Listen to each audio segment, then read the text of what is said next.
Cap sur le Rassemblement pour le Gabon RPG. Pour le numéro de l'invité, nous recevons son président Laurent Angué-Mesui. Monsieur Laurent Angué-Mesui, bonjour. Bonjour.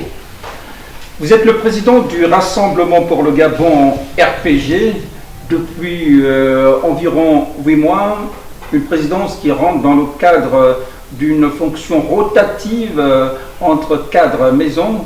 Vous avez environ pour 1 an, 8 mois après votre prise des manettes de la maison, bilan à mi-parcours et trajectoire.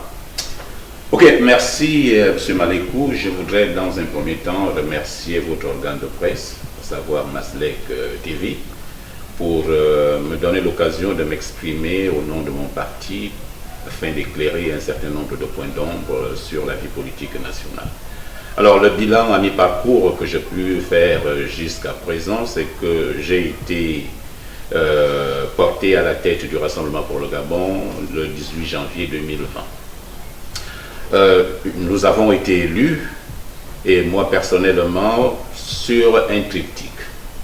Le triptyque, c'est rendre le Rassemblement pour le Gabon visible, audible et crédible.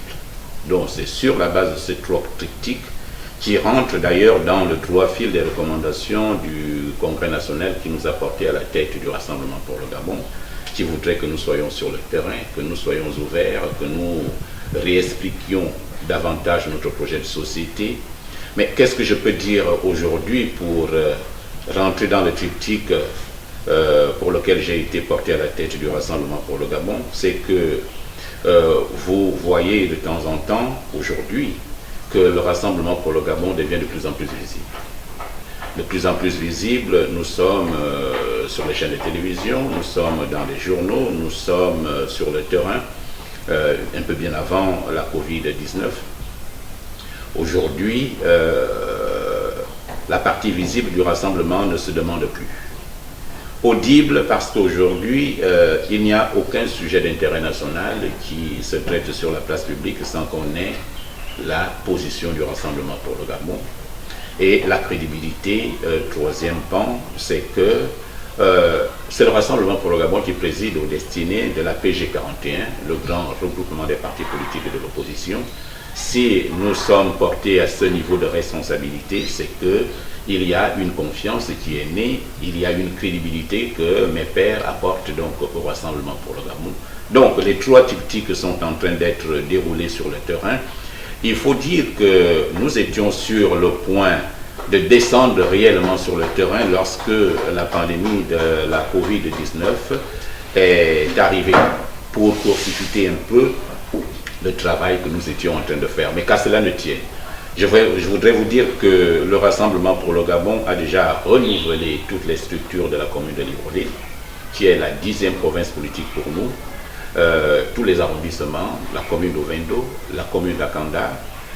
Le Rassemblement pour le Gabon a déjà nommé des responsables qui ont déjà également fourni des bureaux au niveau de la province de l'Estuaire. Donc que ce soit dans le département de la Noya à Kokobich, le Komo Kango à Kango, Komo Mwanda à Ntoum. Tous les responsables sont nommés, les bureaux ils n'attendent que d'être installés officiellement, mais ils continuent le travail sur le terrain. Nous avons déjà mis en place toutes les structures de la province du Moyen-Ogooué. Toutes les structures, conseil provincial, les conseils départementaux, le conseil communal de Lambaréné, les conseils d'arrondissement de Lambaréné, le conseil communal de Ndjolé, le conseil, la cellule de réflexion provinciale, et nous avons les coordinations des jeunes et des femmes qui ont déjà été mises en place. Nous étions déjà sur le point d'aller les installer quand la pandémie est arrivée. Nous allons dans la province de Logoué-Vindo. Toutes les structures sont mises en place. Aujourd'hui, nous sommes en train de travailler dans un seul coin qui aujourd'hui est en train d'être rattrapé, c'est-à-dire Mekambo. Mais dans toutes les autres localités, nous avons nos structures de base qui sont en place. Eux aussi, ils sont en train de mettre des cellules. Vous allez dans la province du Wellington également. La province de Wellington est pourvue pratiquement à 99%. Nous sommes en train de travailler avec le département d'Untem, Habitam, où nous avons déjà trouvé un responsable qui est en train de travailler également pour mettre le bureau départemental en place. Donc voilà un tout petit peu. En dehors de cela, il faut dire que sur toute l'étendue du territoire national, nous avons déjà des responsables provinciaux. Eux aussi sont à pied d'œuvre pour mettre le parti effectivement en ordre de bataille dans ces différentes provinces. Donc que ce soit le Moyen-Ogooué, allais-je dire, l'Ogooué maritime, l'Ogooué de l'eau, l'Angounié, la Nyanga et le Haut-Ogooué. Donc nous avons des responsables provinciaux qui, à leur tour, sont en train de travailler sur le terrain.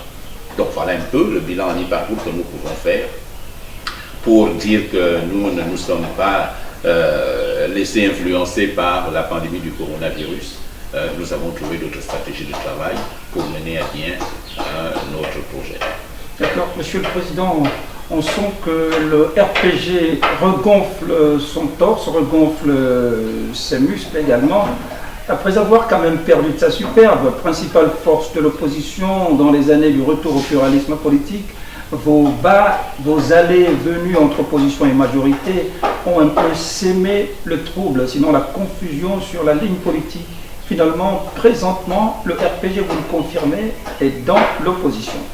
Je le confirme, le RPG est un parti à part entière de l'opposition. Je vous disais tantôt que nous étions présidents de la PG 41, donc le grand regroupement des partis politiques que sont, je cite quelques-uns, l'Union nationale, les démocrates, le RPM, le Rapide, le FPG et bien d'autres SN. Il y a tout un groupe de partis politiques, c'est pas pour rien que nous nous appelons PG 41. Donc nous avons au minimum 41 partis politiques qui sont sous la responsabilité présentement du Rassemblement pour le Gabon en tant que président de cette structure. Donc vous voyez bien que le Rassemblement pour le Gabon n'est ni dans la majorité comme on pensait, parce que ce sont des mauvaises... N'est plus dans la majorité, Monsieur le Président. Pardon? N'est plus dans la majorité. N'est plus dans la majorité. Effectivement, nous sommes sortis de la majorité depuis belle lurette. Mais puisque les tenants du pouvoir ont voulu à tout prix montrer que le RPG était toujours membre à part entière, c'est pourquoi nous avons en même temps organisé le congrès qui a confirmé de façon officielle le départ du Rassemblement pour le Gabon de la majorité. Et pourquoi Libreville est considérée, j'allais dire, l'estuaire, qui est l'une des 9 provinces du pays, est considérée par le RPG comme la 10e province? C'est un découpage interne du parti parce que nous considérons le poids politique et le poids démographique de la capitale provinciale, de l'estuaire qui est la capitale nationale de notre pays, comme étant une structure politique à part entière. Donc c'est pourquoi nous l'avons érigé en 10e province, tout simplement, pour avoir une bonne organisation et une bonne gestion des troupes dans cette localité. Parce qu'on ne voulait pas que le reste de l'estuaire soit influencé par ceux qui habitent Libreville. D'accord. On vous a vu, au-delà des activités au sein du PG 41, être parmi les fers de lance de la pétition nationale en vue de la dépénalisation de l'homosexualité au Gabon. Près de 3 semaines après, vous vous félicitez de vous être engagé dans cette bataille? Mais bien évidemment, c'est un combat noble que notre ami a lancé.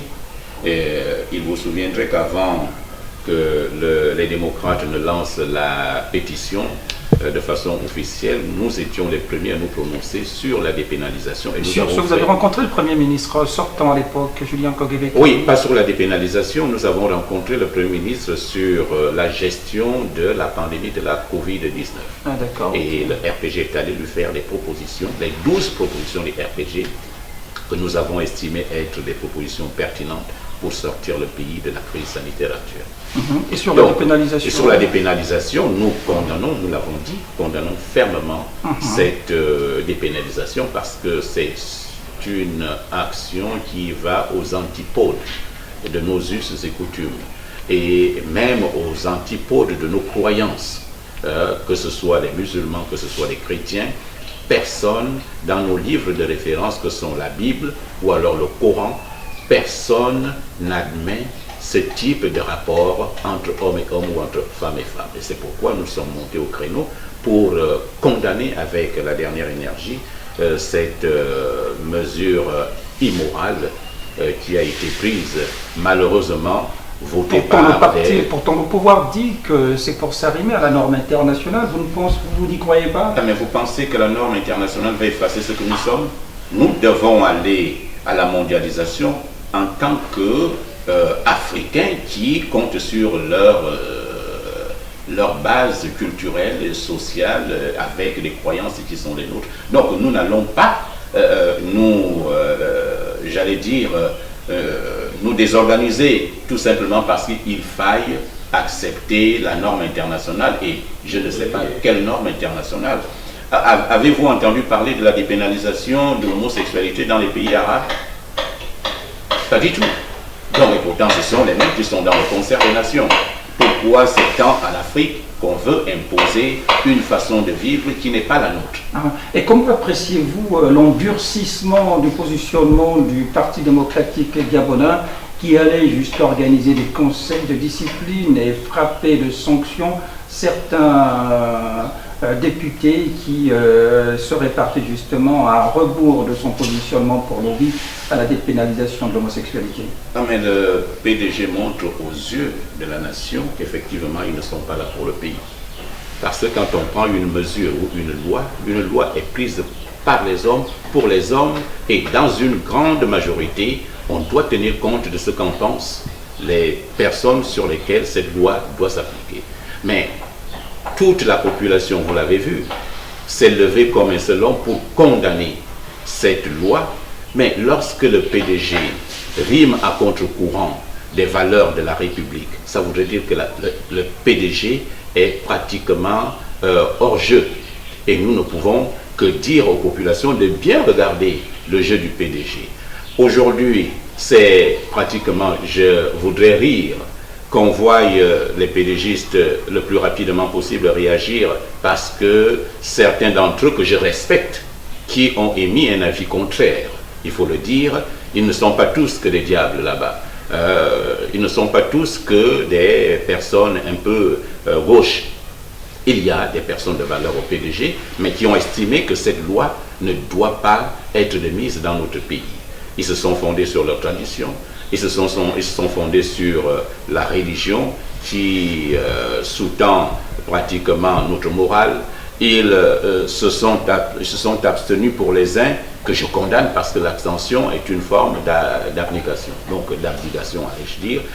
Mais ceux qui ont clairement dit non, on a vu qu'ils ont été traduits en conseil de discipline, mais je crois que c'est à ceux-là de tirer les conséquences de cet acte parce qu'ils ne sont plus libres. Est-ce que nous sommes encore dans un pays démocratique? C'est d'autant plus qu'il y a beaucoup qui sont des députés, qui sont donc régis par l'immunité. Surtout que la loi fondamentale qualifie de nul le vote impératif. Donc là encore, on a quelque peu piétiné la Constitution gabonaise. Mais le PDG ne fait que piétiner la Constitution nationale. Il n'y a aucun acte que les tenants du pouvoir posent qui ne puisse faire entrave à la Constitution. À tous les niveaux, même en dépénalisant. Vous allez regarder dans notre Constitution, la Constitution ne reconnaît que le mariage entre personnes de sexe opposé. Mais quand on vient d'admettre que les hommes et les hommes puissent aller ensemble, les femmes et les femmes puissent aller ensemble, en filigrane, on peut se demander si on ne va pas aller loin. Et c'est pourquoi nous avons donc dit qu'il n'était pas admissible que nous puissions l'accepter dans notre pays. Et c'est dire que le PDG ne travaille pas pour la gloire de notre pays. Vous avez écouté un peu, ou bien vous avez suivi d'autres médias à l'extérieur, comment on a traité le Gabon après la dépénalisation. Le Gabon a été traîné dans la boue. Le Gabon est devenu la risée des autres pays voisins ou lointains. Je reviens du Wellington. Nous avons fait un tour en Guinée équatoriale. Mais il faut écouter. On nous a pratiquement rabroué pour dire que n'apportez pas l'homosexualité en Guinée équatoriale. Wow, vous voyez un peu à quel niveau on peut véritablement entacher l'honorabilité d'un pays. Parce que certains veulent à tout prix s'accrocher à leurs petits privilèges. Nous disons non, le Gabon vaut plus que ça. le Gabon est à préserver. Le Gabon n'est pas à brader.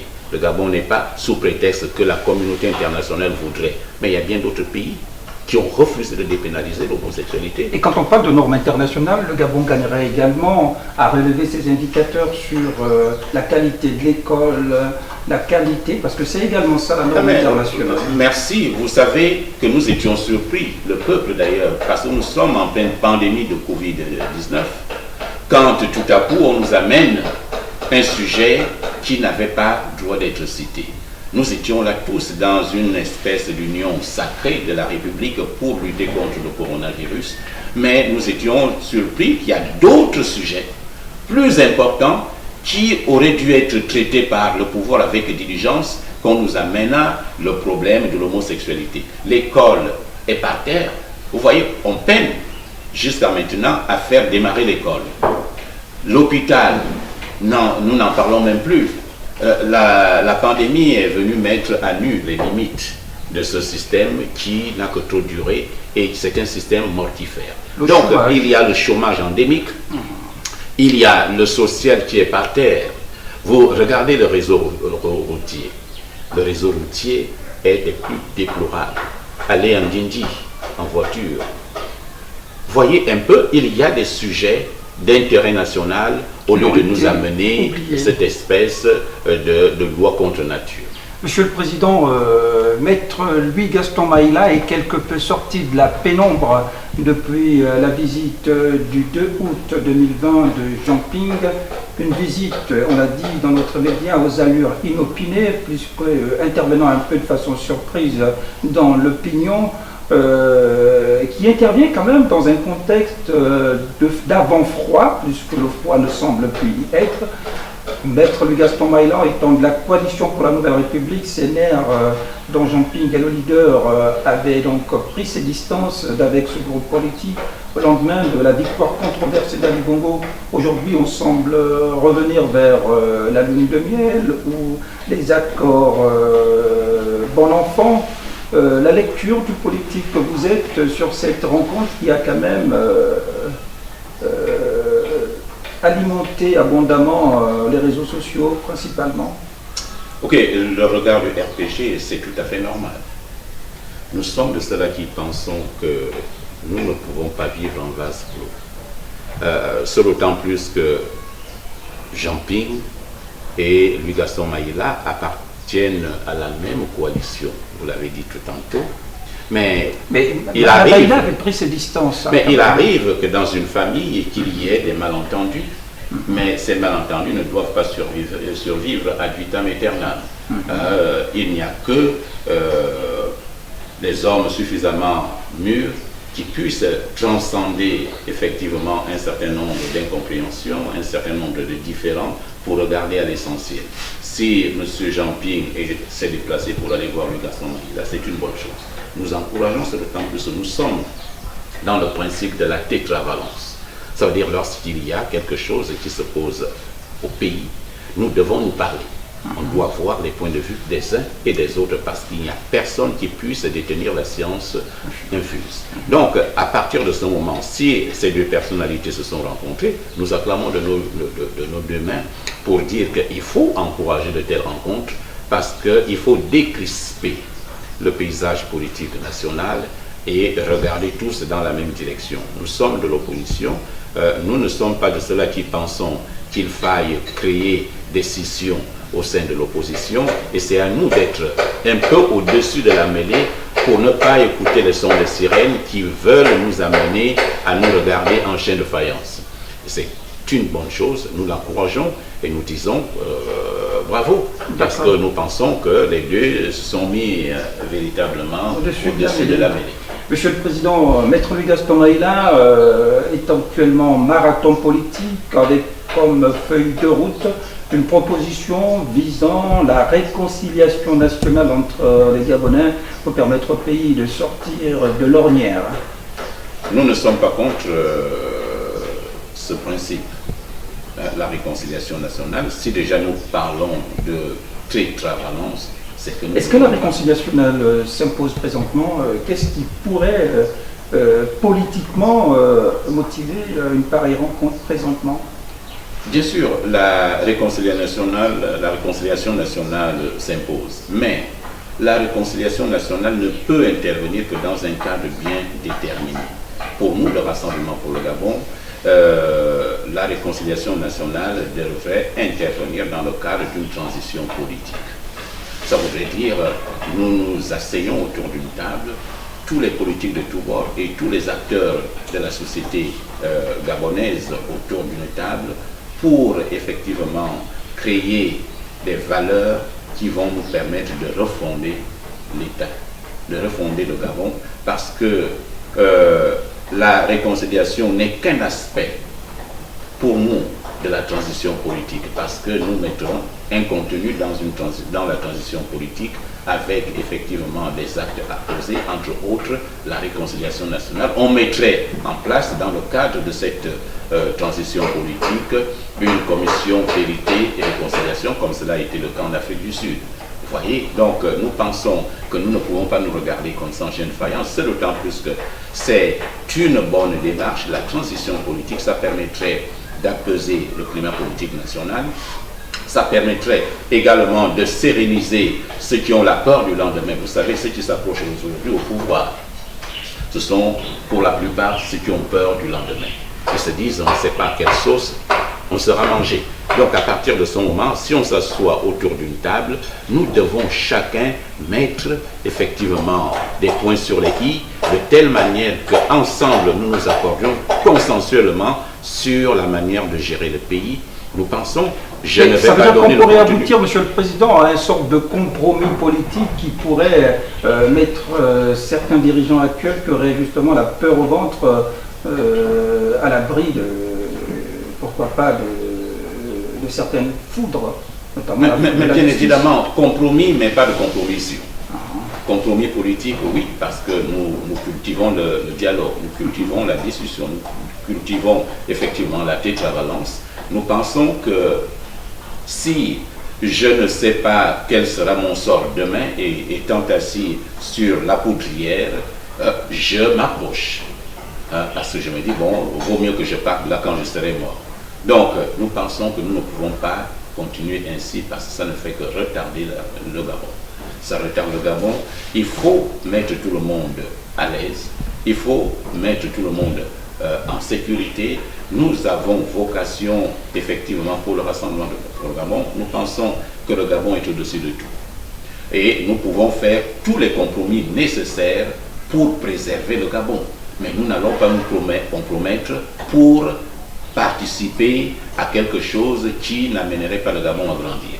Donc, la réconciliation nationale est une très bonne chose.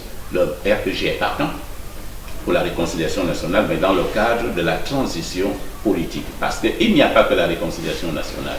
Il y a beaucoup de sujets d'ordre politique, économique, social et culturel que nous devons ensemble mettre sur la table, redéfinir les contours.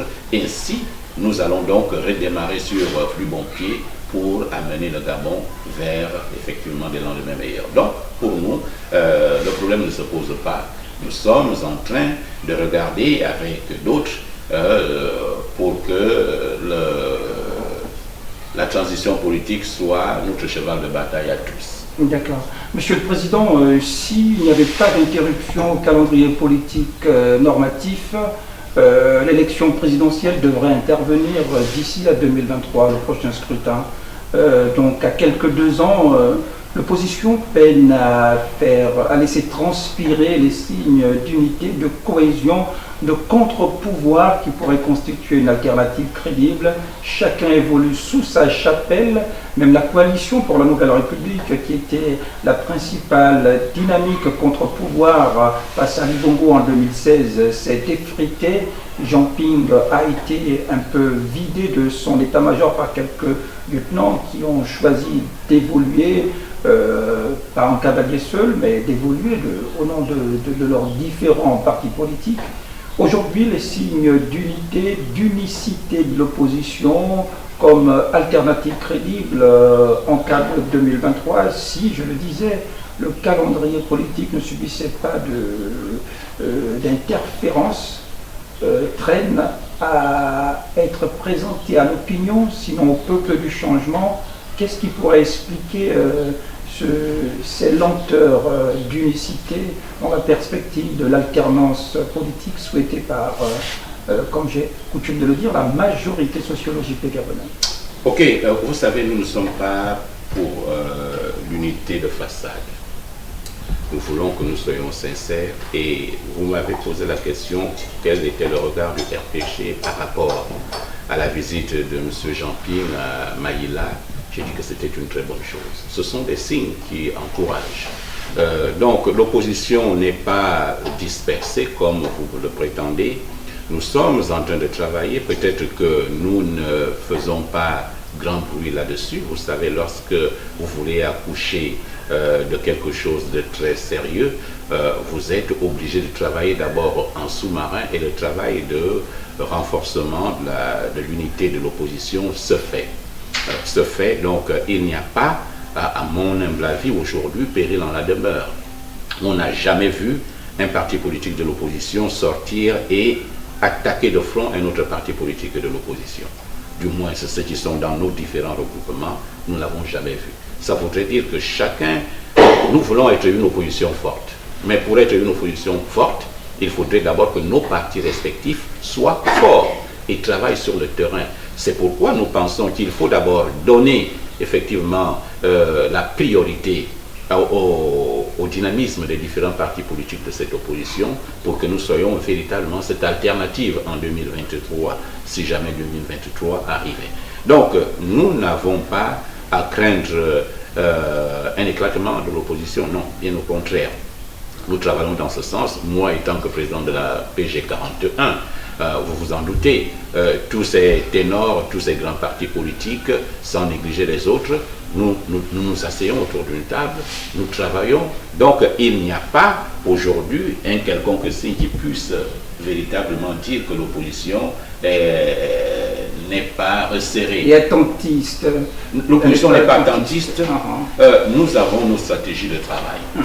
Vous savez, le pouvoir a pensé que nous ne pouvons plus nous regrouper à cause de la pandémie. Nous pensons que c'était un prétexte.